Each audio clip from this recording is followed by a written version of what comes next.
Well, hello again. This is Jack Sheffield, Jack the Exam Guy. This week we're talking about excavations. All right, so we are in the OSHA manual. We are in subpart P, which is about excavations, and we are in the appendix of subpart P. All right, now I'm not calling out page numbers because there's a lot of different versions of this OSHA manual. I'm calling out section numbers, I'm calling out your chapter and your paragraph numbers. Okay, so we are in 1926, 652, 651, 650, that's all excavations. Well, in the back of that chapter, there is a couple of appendices. We talked about Appendix A yesterday. We're going to talk a little bit about Appendix B. Now, yesterday I told you we were going to talk about some sloping and some benching. We talked about the three different types of soils, A, B, and C. A being clay, B being loam, which is a fancy word in my opinion for dirt, and then C being a sandy soil. Okay, so there are different sloping requirements for cave-in protection for those three types of soils.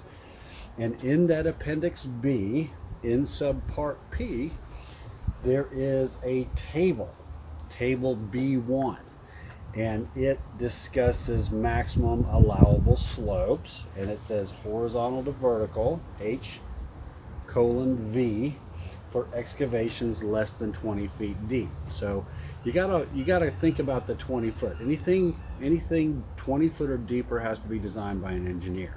Okay, so in the question that you're going to get on an exam someday, you may, and they reference 20 feet. If it's less than 20 feet, then this is what they're talking about. If it's 20 feet or more, you realize engineers got to design that. Okay, so type A, B, and C. Now this is a table B1.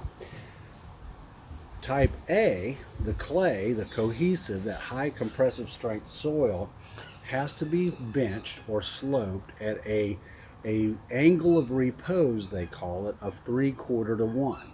What does that mean? For every foot that you dig vertically, you have to go horizontally 3/4 of a foot.